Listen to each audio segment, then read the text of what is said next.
अगर वो दरकिनार हो गए तो फिर आपकी हर कामना विफल हो जाएगी, हर मनोकामना समाप्त हो जाएगी, आपके विचार विपरीत हो जाएंगे। तो जब भी साथ लेकर चलो तो श्री हरि को साथ लेकर चलो। और ये जीवन का व्यवहार ही है जो आपको धर्म के रास्ते पर लेकर जाता है। और यही व्यवहार जब आप हर किसी के साथ रखते हैं तो प्रेम की जो प्रकाष्ठा है वो उन्नति की तरफ चली जाती है और आपका जो प्रत्येक कार्य है वो सफल होने लगता है। ये असर है उस प्रभु का। तो भगवान ने कल अपने चरण रज से किसका उद्धार किया? अहिल्या का उद्धार किया। श्री गोस्वामी तुलसीदास जी अहिल्या को एक उपमा देते हैं, अहनी लील्यते इति अहिल्या, कि अहिल्या कौन है?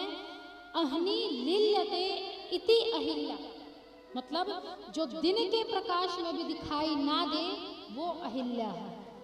अब सोचिए अहिल्या कैसी होगी। बस जाना जाता है अहिल्या को किसके कारण? उसके व्यवहार के कारण। ये प्रसंग हमें सिखाता है कि बाहरी सुंदरता भी भले ही मायने ना रखे, लेकिन आपके अंदर की जो सुंदरता है, अंदर की पवित्रता है, जो अंदर की प्रेमता है, जो प्रेम तत्व है, अगर वो आप में है तो बाहर की सुंदरता की आपको आवश्यकता नहीं है, जरूरत नहीं है। चाहे आप काले हैं, टेढ़े हैं, मेढ़े हैं, लंगड़े हैं, काने हैं, कैसे भी हैं। और दुनिया को दिखाने के लिए बस ये हमारी सोच है कि हम सजते संवरते हैं, बस केवल दुनिया को दिखाने के लिए। लेकिन अपने स्वयं को दिखाने के लिए हमें किसे सजाना होगा? अपनी आत्मा को सजाना होगा। वो दूसरों को दिखाने के लिए नहीं, वो खुद को दिखाने के लिए।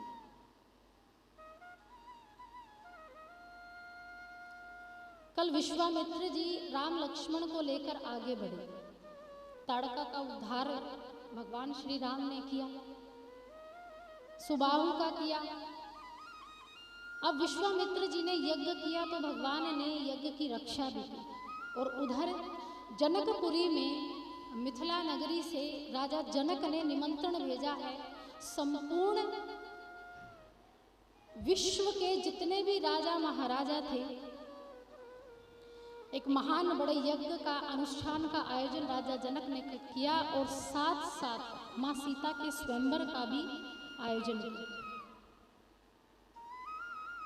राजा जनक ने पूरे विश्व में ये डंका बजवा दिया कि सभी को ये निमंत्रण है और माता सीता का यानी बेटी सीता का भी स्वयंवर है, तो आप सभी पधारिएगा और अपना अपना पराक्रम दिखाइएगा। तो विश्वामित्र जी को भी निमंत्रण दिया। तब विश्वामित्र जी ने, अब यहाँ विचार करने वाली बात सबसे पहले ये है कि जब राजा जनक ने सबको निमंत्रण दिया था तो केवल अयोध्या के राजा दशरथ को ही क्यों छोड़ा था? देखिए, राम लक्ष्मण को निमंत्रण नहीं मिला था। रामचरितमानस में तुलसीदास जी स्वयं लिखते हैं, न राम को किसी ने बुलाया, न लक्ष्मण को किसी ने बुलाया, न राजा दशरथ को किसी ने बुलाया, न माँ कौशल्या को किसी ने निमंत्रण दिया। अयोध्या में किसी एक जन को भी निमंत्रण नहीं दिया था सीता के स्वयंवर में आने का। क्यों नहीं दिया था? इसका कारण बड़ा गूढ़ है। ये तथ्य बड़ा आपको सुनने में भी अजीब लगेगा, लेकिन ये अजीब नहीं है, ये कोई विचित्र बात नहीं है। अब समझिएगा कि अयोध्या नगरी का तेज कितना है, कितनी पावरफुल नगरी है अयोध्या नगरी। और पुरुष नहीं, स्त्री, या स्त्री का विवरण आता है। एक बार क्या हुआ था, राजा जनक के दरबार में, मतलब मिथिला में, एक विशेष वाटिका है जिसका नाम है पुष्प वाटिका। क्या नाम है? पुष्प वाटिका। शरद ऋतु, गर्मी तो छोड़िए, बसंत छोड़िए, जब पतझड़ का समय आता है, जब सब वृक्षों से पत्ते झड़ जाते हैं, लताएं झड़ जाती हैं, सूख जाती हैं, लेकिन एकमात्र ये पुष्प वाटिका ऐसी थी कि जहाँ पतझड़ का मौसम भी आ जाए तो मानो ऐसा लगता था कि बसंत ऋतु आई है। शरद ऋतु में भी वहाँ का जो माहौल होता था, वातावरण होता था, तो मानो ऐसा लगता कि अभी अभी पुष्प खिले हैं, मानो लताएं पुष्पों से लिपट रही हैं, प्रेम से स्नेह कर रही हैं।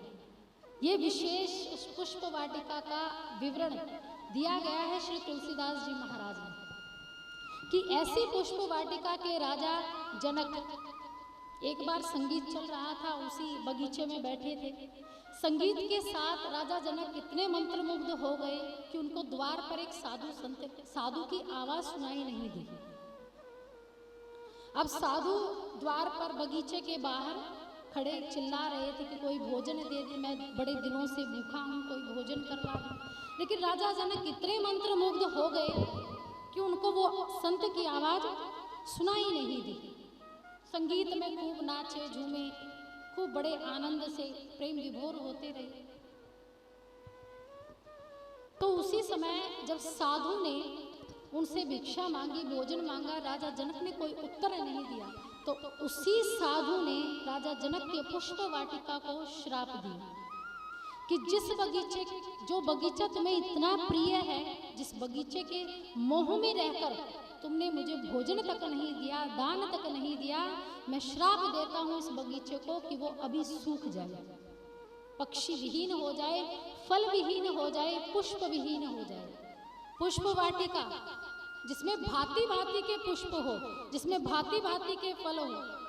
कहते हैं कि राजा जनक की वाटिका में एक भी पुष्प, एक भी वृक्ष ऐसा नहीं था कि जो पूरे विश्व में ना हो। प्रत्येक वृक्ष पुष्प वाटिका में था। विचित्र विचित्र जो कहीं नहीं देखने को मिलते थे, वहां देखने को मिल जाते थे। विशेषतः रामचरितमानस में 3 वाटिकाओं का वर्णन है। 3 जो पुष्प वाटिका हैं उनका वर्णन है।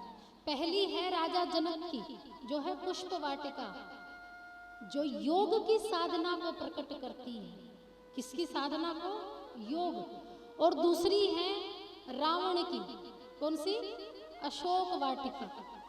इसका नाम तो भले ही जनक की वाटिका का नाम किसी को ना पता हो, लेकिन रावण की वाटिका का सबको नाम पता है, अशोक वाटिका। जो किसकी वाटिका है? भोग की वाटिका।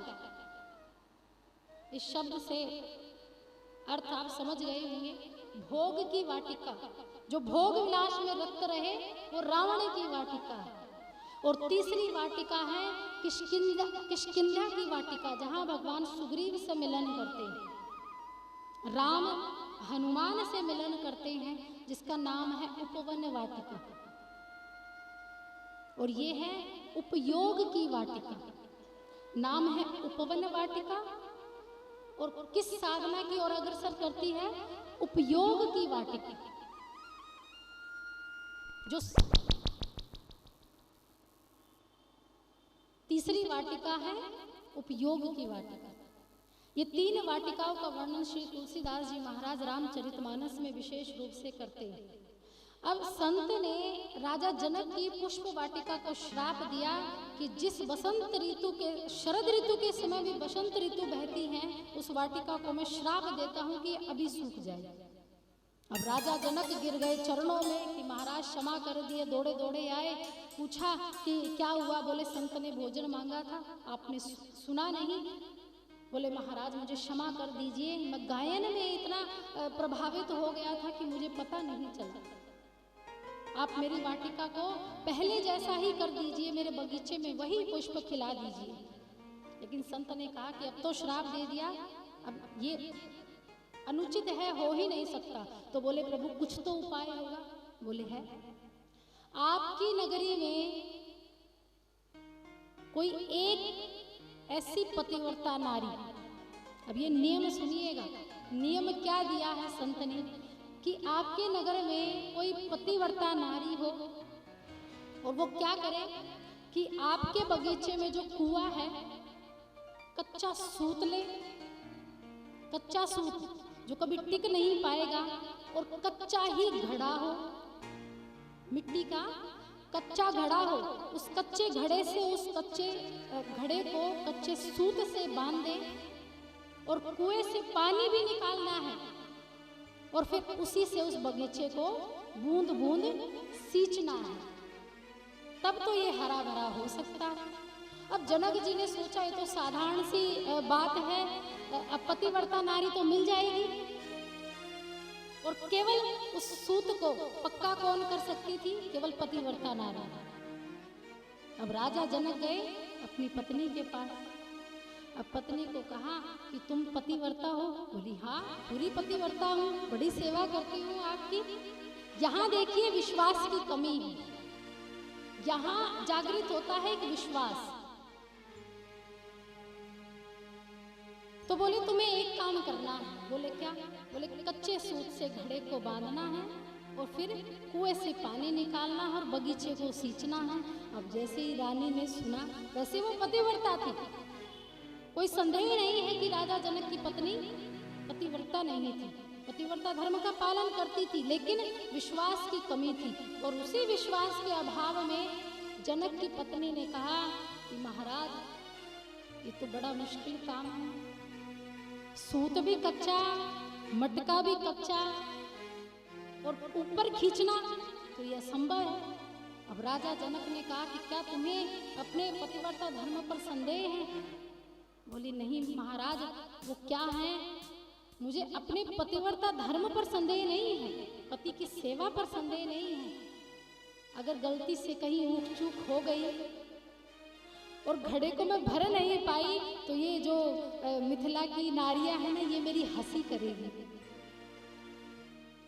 कहीं थोड़ी बहुत गलती हो गई तो जीवन भर मुझे ताने देंगी कि तू पतिव्रता नहीं है। तो महाराज ये काम मुझे मत दीजिए, आप और नगर में ढूंढिए। तब ये यहाँ विश्वास जागृत होता है।